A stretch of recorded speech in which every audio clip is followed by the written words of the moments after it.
This is the Astros Postcast, your instant game reaction for the Houston Astros, part of the Locked On Podcast Network, your team every day. And just like that, the 2025 season has come to an end for the Houston Astros. A disappointing year, finishes with a victory, 87 of them as they miss out on the postseason, which we knew as of last night for the Astros. Hello and welcome to the Locked On Astros Postcast for one final time in 2025. Today, as we are breaking down what we saw out there and more than anything else, what we are looking forward to this winter, as the Astros have a lot of questions to answer and things to fix if they want to get back to postseason form in 2026. I'm your host, Michael Connor. Appreciate you guys being with us live after the games end all season long. We'll also appreciate you guys coming back next season when we will do this again. When the games wrap up, of course, this channel will not be dead after today. The Locked On Astros show will still be with you every single day. Brett and Eric, make sure that you're checking them out. Make sure, of course, you get this podcast wherever you get your podcast. Search Locked On Astros. Today's episode of this show is brought to you by 5 Hour Energy. Enough of boring, flavorless caffeine. It's time to give your caffeine a flavor upgrade with 5 Hour Energy shots. Go to 5hourenergy.com or Amazon today. All right, what are you walking out of this one talking about? This is what you'll be talking about. I guess the fact that the Astros decided to hit the baseball. That's about it. There's nothing to talk about from this game overall. Season ended yesterday when the Astros were eliminated from the postseason. Astros didn't play anybody worth a darn today. I think, the things that you take from this one, was it the last game in an Astros uniform for Victor Caratini? I mean, he's not a player of significant consequence. I do acknowledge that, but he's a free agent. I do think there's a chance that's the last time you see Lance McCullers pitch for the Astros. I don't think it's likely because he's under contract next season, and I think that they'll bring him back unless they can get somebody to take him and take on a little bit of the money, or he just flat out retires, which I doubt he's going to do. But I think that they're probably, just given the amount of injuries that they have to bring him back and let him try to compete for the 5th spot in the rotation out of spring training, and at worst be out of the bullpen just because of where they're at. I mean, he's making $17.7 million. So I don't think that one's likely by any means, but it's always a possibility when you go out there and you watch a game like this today. I think overall what you're looking forward to, of course, now is what is ahead this winter. It's weird.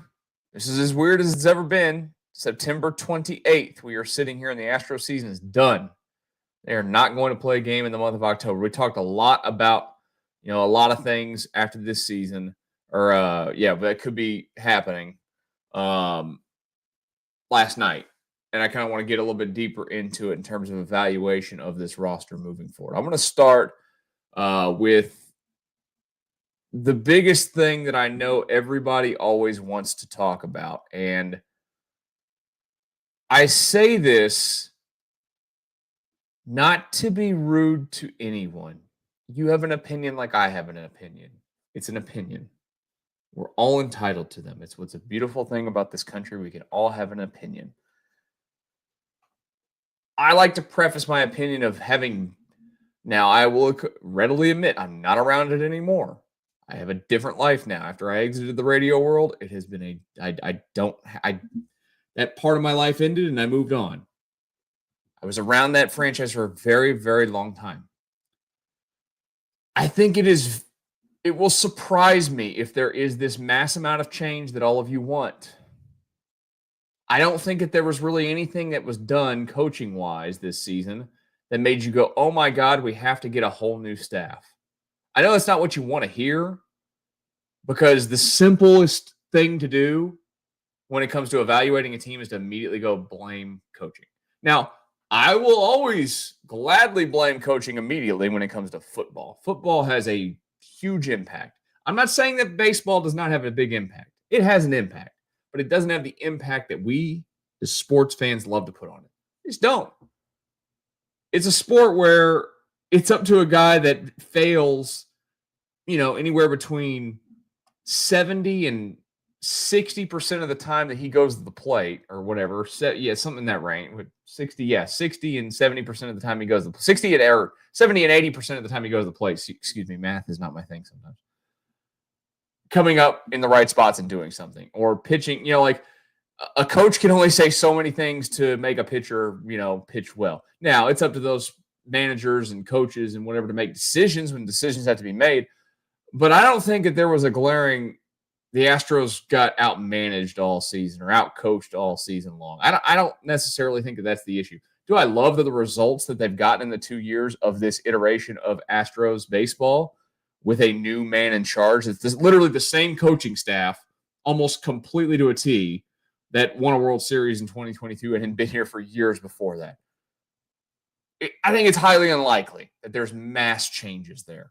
It could happen. You never know. Jim Crane could be irritated. I don't know Jim Crane. You don't know Jim Crane. But I think based off the interactions that I've had with him in my life and getting to know him a little bit, and he doesn't come off as that kind of guy. But maybe he changes. You never know. So I think that wasting a ton of time on that is probably a bit silly. I would be surprised. Because, look, at the end of the day. They had winning seasons each of the last 2 years. Was it to the expectation that they had? No, of course not. There's a lot of circumstances of this season that went wrong. And I think that when the baseball people sit down and evaluate it, I'm just telling you, I think that you're beating your head into a wall, hoping and praying that you're going to get some massive coaching staff change. I just don't think it's likely. I don't. There could be changes here and there. I know that some of those assistant coaches run on 1-year deals at a time. So somebody might be gone here. Somebody might be gone there. But I just doubt there's going to be a lot of change there. Now, I will say if there's not a lot of change, there will be a lot of pressure next year to where the clock would be ticking at that point on a coaching staff to get it back to where it should be. And if they did come out and underwhelm next year, you could see a change in the middle of the year. I could agree to that. I just don't think that is the number one thing that you should be focusing on as a fan going into the offseason. I should be focusing on, and that the franchise should be focusing on. The number one thing that they should be focusing on is retooling the talent to compete. Fixing your money situation as best you can to be a little bit more flexible, to build a little bit of depth on the Major League roster, to survive, because it's a Major League season. You are going to lose players every single year to injury for significant periods of time. It's going to happen. And this year it happened like worst case scenario for a lot of guys. Probably not going to happen like that again, I hope. I think if there's one thing that they have to do, they have to reevaluate the medical staff. They have to reevaluate their return to play policy. They have to reevaluate how they treat injuries. They have to reevaluate how they communicate that with the fan base as well. That part is annoying. Will they do it? I doubt it. I think the one thing that absolutely has to happen, though, is that they have to do a huge, massive retool of this roster. Because here are the facts. We went through the roster last night. Yainer Diaz homers today. I would shop Yainer Diaz. That is a guy that you can use, I think, in a package to help you get enough in another area to make you a better baseball team, maybe a pitcher out there, because they're going to have to investigate the trade market. The free agent market, first of all, is not where you always want to play. It's not unbelievable this offseason, and you're probably going to have to overpay for some guys. I'm looking at Yainer Diaz, and I'm saying it's a 27-year-old catcher that somebody could still see something in, and he's got years of control left. And maybe there's a starting pitcher out there that I can put him into a package with. Because the Astros, again, don't have the talent in the farm system overall to go and trade a lot of things. I think you look at that there. And I think that you can upgrade at the catcher's position, to be honest with you. Do I need Yainer Diaz in his bat? Or do I need a more steady force behind that plate in terms of receiving and calling games and whatnot? I think that the latter is probably true for this team. I don't think that Yainer Diaz is a long-term catcher in Major League Baseball. He's going to be pulled off of that position by somebody at some point. So to me, that's a glaring spot, number one, that I would look at. Number two, we talked about it. If somebody out there would give you anything and take some of the money for Christian Walker, I think you'd take it. I know that they value the defense, and the defense was really good, and they value the clubhouse leadership and all those things. But it's 2 more years at $20 million a year basically, and I think if you can get out from under some of that, that'd be helpful. We talked about second base last night. Is Jose Altuve going to play second base? They don't want him there. Here's the truth with Jose Altuve. Like we always knew it would happen. We saw it this year. Regression is hit. He'll be a 36-year-old player next year. It happens to every player in their big league career. He is not going to be anything close to peak Altuve ever again. Could he reel off a season? Absolutely, in his mid-30s. And look at what George Springer did this year for the Toronto Blue Jays. And it's not like Altuve was horrible this year at the plate. But if you're a believer in the WAR stat, Jose Altuve this season, 155 games was worth 0.5 wins above replacement. 0.5. 265, 26 home runs, 77 runs batted in, 329 on base, which is an unbelievable. 442 slug, which is up from a year before. 771 OPS. OPS plus a 112. So he was above league average overall as a hitter. But he's not going to be peak Altuve ever again. He is going to be in the chase for 3,000, and it is going to look a lot like Craig Biggio in the latter years of his career, to where a lot of the things will fall off, and you'll start seeing. I mean, we've already seen it. He's a Deadpool hitter. It's a lot like Biggio, and there's going to be home runs to left field at the ballpark in downtown, and then it is what it is. So you got that question mark. Is he playing second base? How much time can you get him at DH, because that's where he truly belongs? But you got Yordan. So what do you do with the second base position? I do not believe Isaac Paredes is the answer. If you could trade Isaac Paredes, maybe you trade him. If you can trade Christian Walker, can you have Isaac Paredes play first base? Of course you could, because your left side of your infield is locked up in Correa and Jeremy Pena. The outfield, Zach Cole deserves a shot in spring training to win a starting job or win a roster spot with this team. We know that Cam Smith's going to get his look again. He's going to have a massive second season to kind of outplay what happened in his first year. But they absolutely need some upgrades in the outfield. They could go out there and maybe spend a little bit of money free agent-wise on some outfielders. I don't think that Jesus Sanchez is a guy that I necessarily would love to be penciled in as an everyday player for this baseball team. You can move off of him this offseason after picking him up as well. He's still got some control left. There's a lot of avenues there. But the number one thing, more than anything else for this team, is finding more pitching. They're going to have to find more pitching. They do not have enough pitching at all. And that absolutely played out all season long. That played out, bullpen-wise. It played out health-wise. They have to get more depth. They're going to lose Framber Valdez, but there are guys out there pitching-wise. I think the biggest name to watch, and it's going to be interesting to see what kind of contract he can get. They had a lot of interest in Dylan Cease at the trade deadline. They wanted him. They see something that's untapped in there that they're going to get the best numbers out of him, like they do with a lot of people. And we'll see exactly what happens if they can, find a way to maybe get in the mix for him. I think that's the biggest name that I'm looking at. Framber's gone, but they got to fill out a rotation. They got a lot of work to do there. We'll talk a little bit more about this offseason ahead and who the onus is on here in a brief second. Locked On Astros Postcast.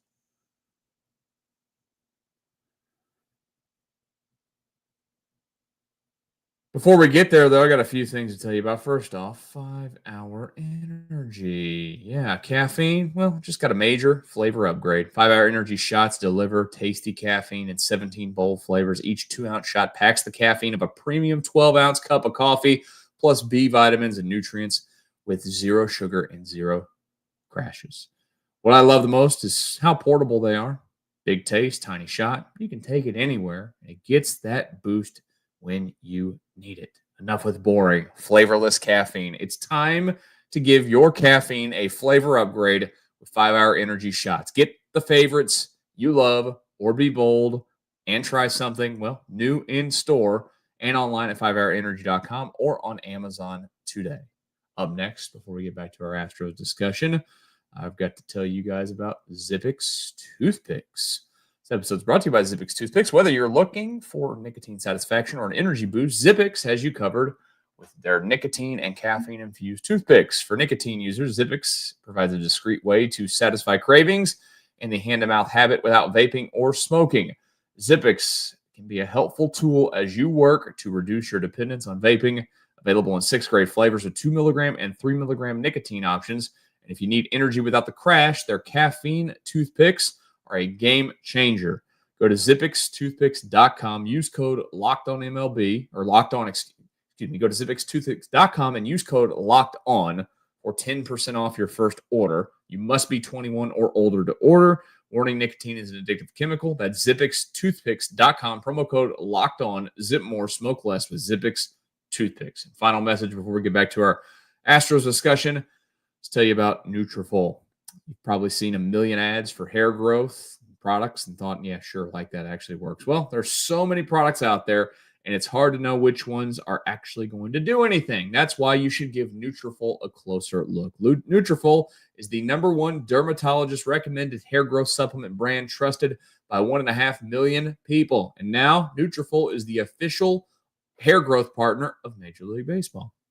You can feel great about what you're putting into your body since Nutrafol hair growth supplements are backed by peer-reviewed studies and NSF content certified, the gold standard in third-party certification for supplements. See thicker, stronger, faster-growing hair with less shedding in just 3 to 6 months with Nutrafol. For a limited time, Nutrafol is offering our listeners $10 off your first month subscription and free shipping when you go to Nutrafol.com and enter the promo code LOCKEDONMLB. Find out why Nutrafol is the best-selling hair growth supplement brand at Nutrafol.com, spelled Nutrafol.com, and promo code LOCKEDONMLB. That's Nutrafol.com, promo code LOCKEDONMLB. For the final time this season, the Astros won a game. They finished with 87 of them on the season, beating the Angels 6-2, 87-75. They go home. No October baseball. They will be watching from their couch. I guess want to know from you guys. Now, I'm a huge lover of baseball. Are you going to watch the postseason? I personally will not. I have a hard time watching other teams play in the postseason. I'll keep up with the scores, but it's too much for me. When the Astros were terrible, it was easier to watch, but when they're not terrible and they miss out just like this, first time since 2016. It was a lot like 2016. Think about it. Outside of that, team was really young and, sophomore slumps and whatnot. But in terms of disappointment, this kind of matched it. And they have to go home and rethink things and recalibrate and do their thing. And the #1 onus on this is on Jim Crane. I think he's got to take a serious look in the mirror at where this franchise is at. I think they got to get back to more than anything else what got them here in terms of trust in the analytics, trust in the numbers, trust in player evaluation, and the advanced ways. I'm not saying that they don't do it anymore because they still do it, but I think that you got to get back to forward thinking a little bit like that. And then you also have to get back to spending more money. They already spend a lot of money. They do. But they're going to have to spend a little bit more than they're probably comfortable if they want to be a 90-plus win baseball team next year, win the American League West, and go back to the postseason and bring Houston back to where it feels like it should be. I think that's what it's going to take. It would be interesting to see, again, if they're able to pull that off. I just want to say for me as we wind down this show here, thank you to all of you that have watched and listened this season. It is always a blast to be able to talk Astros baseball with you guys. Win or loss, as frustrating as it can be for me, I know it's as frustrating as it is for you guys as well that watch and listen. When things don't go well, we have the highs. We have a great time when that happens.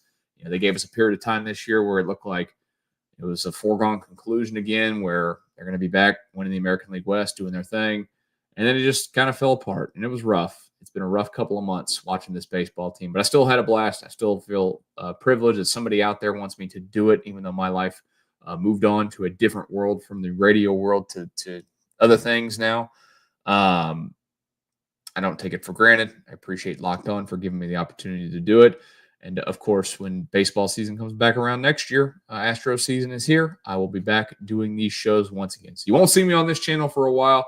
You'll probably see some, if something big happens in the offseason, if you go to the shorts category on the YouTube page, I'll have a little video here and there giving some reaction to what the Astros might do this offseason. Hopefully some big things that get us all excited for 2026.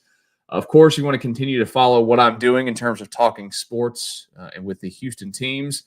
You can always head over to the Locked On Texans YouTube page. We are live when the games end for the Houston Texans.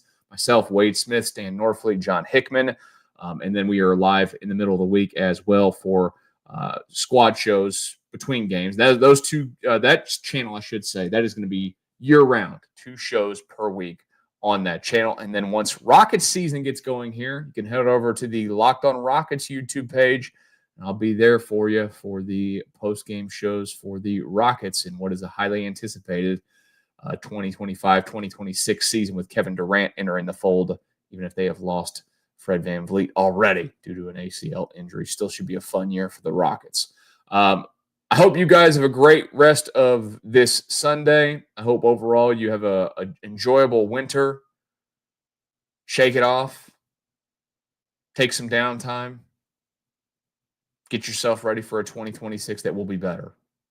I'm going to go into the offseason from a disappointing season with some optimism that 2026 will be better. Have a great rest of your day. Talk to you next season on the Locked On Astros Postcast.